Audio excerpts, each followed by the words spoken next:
Welcome to the deep dive. Understanding ourselves, our experiences, why we feel the way we do. It can feel incredibly complex, almost like a puzzle with missing pieces. It really can. But what if there were foundational concepts, ancient wisdom even, that could really shine a light on how our minds work, and maybe even offer a path through suffering? That's exactly what we're exploring today. Right. So that's our mission for this deep dive. We're going to unpack some key Buddhist ideas, the khandhas, the Four Noble Truths, tilakkhana, and also the practical tools like sati, samādhi, and paññā. And all this is drawn from some really insightful commentary by Samdet Phra Buddhaghosakarya, P.A. Payudo. Highly respected source. Absolutely. And what's striking is how relevant these ancient teachings still are. Right now, in our modern lives, we're hoping to synthesize this quite rich information into something you can really grasp and maybe even act on. Something actionable, yeah. To see how it might shift your perspective. Yeah. Okay, let's dive in. Our source material really emphasizes the Four Noble Truths, calls them the heart of it all, encompassing everything. Why? Why are they considered so central? Is it just their simplicity, or is it something, deeper? Well, it's interesting. They're often seen as the ultimate summary, the core diagnostic tool, if you will. Diagnostic tool, how so? Because they lay out the problem, suffering, its cause, the possibility of its end, and the path to get there. It's incredibly direct, and many other teachings, even if phrased differently, they ultimately point back to these four truths. Okay, give me an example. Sure. Think about that well-known phrase, not doing evil, doing good, and purifying the mind. Sounds straightforward, right? But it's essentially a neat summary of the Noble Eightfold Path. And the Noble Eightfold Path, that's the fourth noble truth. It all connects. Ah, I see. So even simple guidance like purify the mind isn't separate. It's embedded within this larger framework. Precisely. Or, consider the Buddha's own words. Yeah. He said, both formerly and now, I teach only suffering and the cessation of suffering. That's a direct line to the first and third noble truths. Suffering and its end. Exactly. And even teachings about, say, not clinging to phenomena that leads you towards liberation through wisdom, which again is a result of understanding these truths and walking the path. It's all interwoven. Okay, that clarifies the centrality. Now, building on that, the source says something quite potent.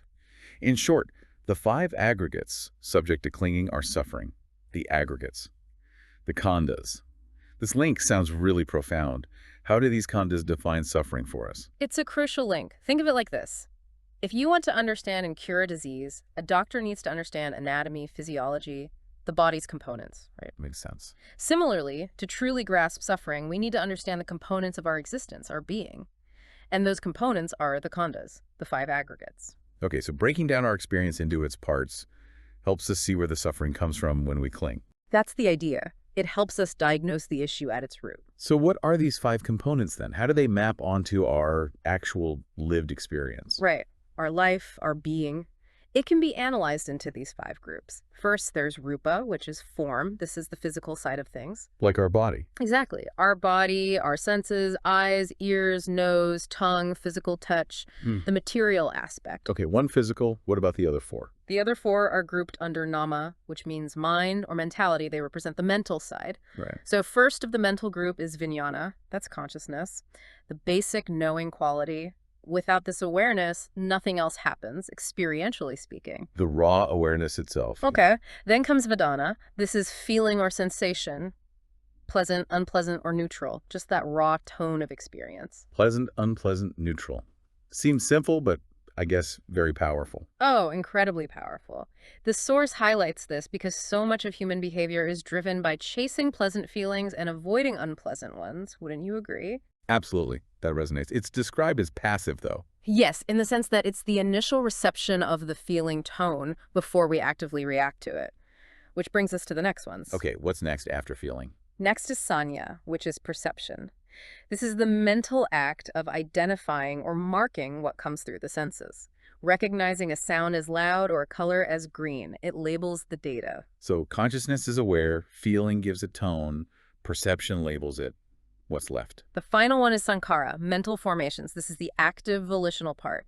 Our reactions, our intentions, our likes and dislikes, what often gets called craving, taha. Ah, so this is where the doing part of the mind comes in, the reaction. Precisely. It's where mental actions originate, leading to karma. And sankhara is a huge category. It includes all sorts of mental states, unwholesome ones like greed, anger, delusion, but also wholesome ones like kindness, compassion, faith, mindfulness itself, actually. Well, okay, so rupa, vijnana, vedana, sanya, sankhara, those five, they make up us, Yes. basically, our experience. In this analytical framework, yes, they are the components of what we conventionally call a person or experience. But the source also connects these khandhas to something called tilakkhana, the three characteristics. How do they fit together? That's the next crucial layer.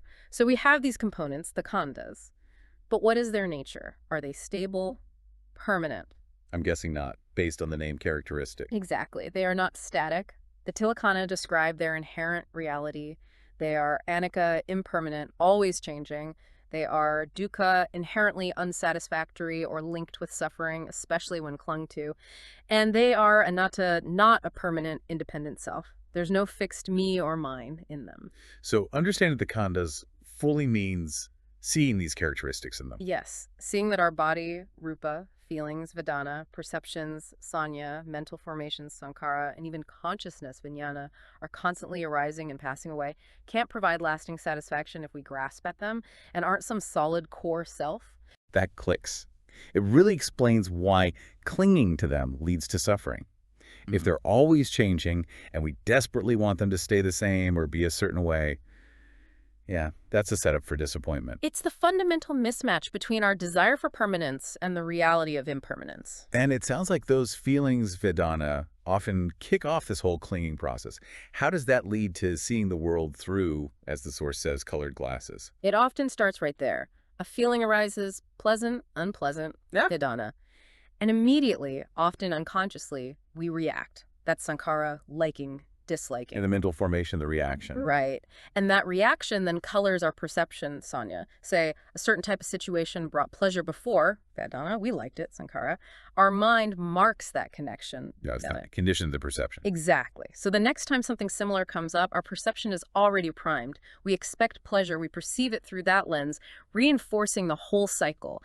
Liking leads to seeking, disliking leads to avoiding. So our past conditioning, fueled by these reactions to feelings, literally dictates how we experience things now, even if the situation is different. In many cases, yes. We're often operating under the influence of this conditioning without even realizing it.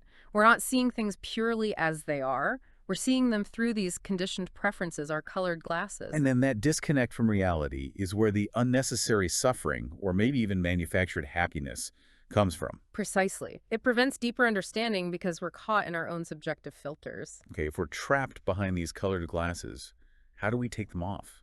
How do we break this cycle? What tools does the source point to? The path out involves cultivating specific mental qualities. The first and absolutely crucial one is sati, mindfulness. Mindfulness, we hear that word a lot. What does it mean specifically here?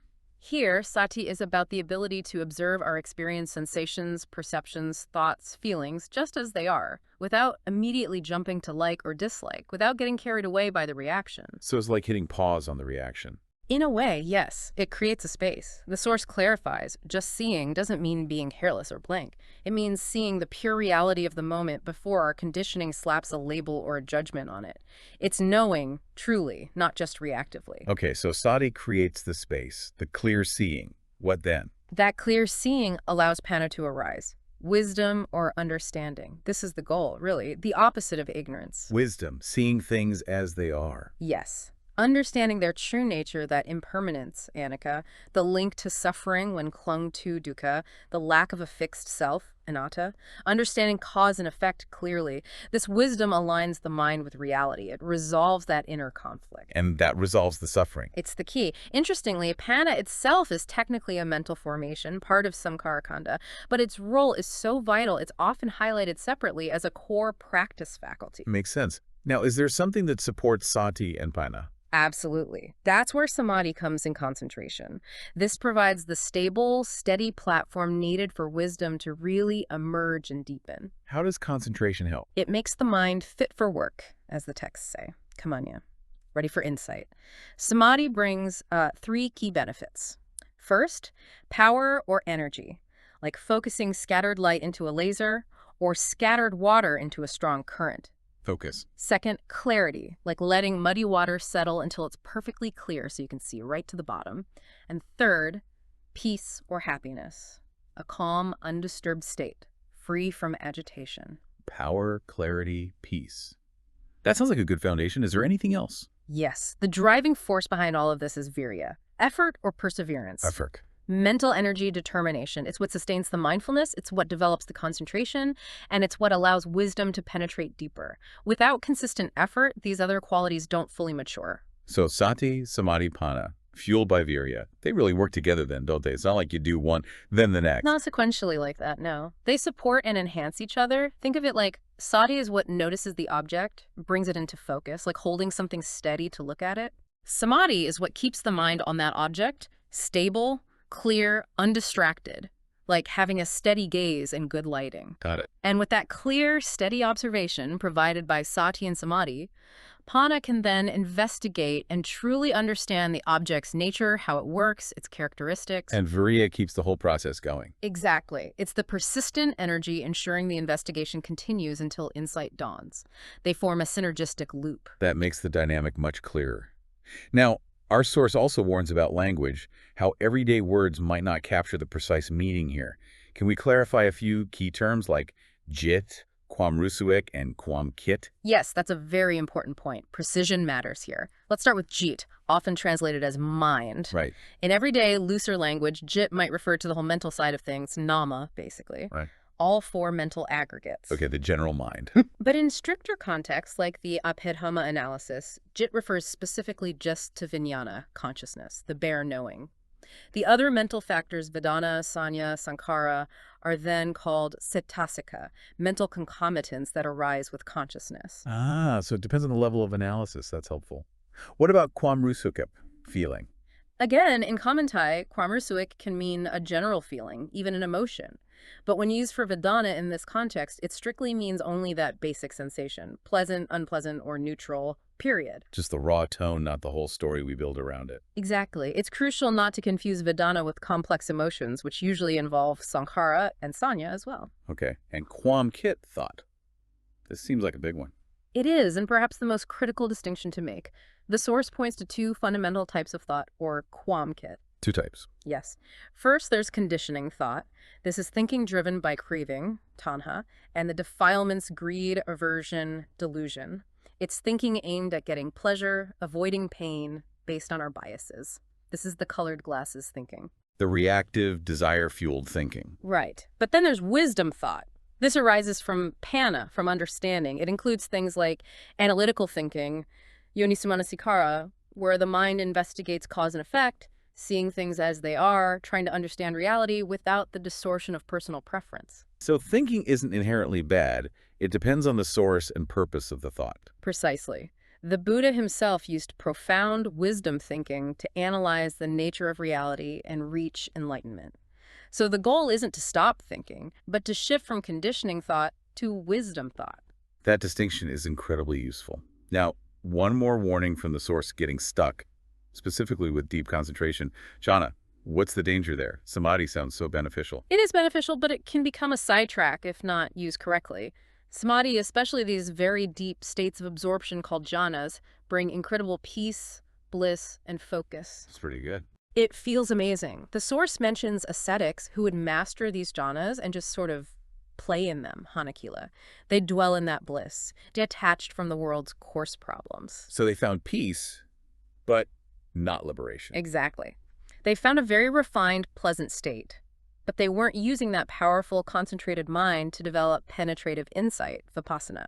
They weren't looking into the nature of reality with that clear lens. So the blissful state itself, while profound, isn't the ultimate goal if it lacks the wisdom component. That's the key insight the Buddha had. He mastered these jhanas under his early teachers, realized they brought immense peace, but didn't uproot suffering permanently because they didn't dismantle ignorance through wisdom. So what's the right way to use jhana then? The Buddha realized the true path was to use the jhana state, that deep concentration, clarity, and power as a foundation, a footing, bath, for vipassana, for insight practice. Use the stabilized mind to see clearly into the nature of the khandhas, their impermanence, unsatisfactoriness, and selflessness. So samādhi prepares the ground for paññā to do its work. Perfectly put.